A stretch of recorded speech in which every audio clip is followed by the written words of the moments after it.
সেরকম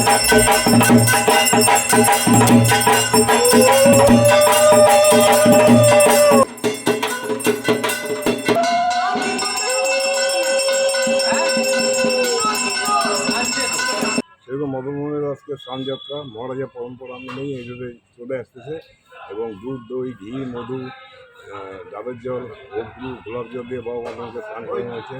স্নান করানোর পর 108 ঘটি জল দিয়ে স্নানের পরে সহস্র ধারা দিয়ে বাবা মদনমোহনকে স্নান করানো হয়েছে এবং আজকে বাবা মদনের বিশেষ পুজো আছে।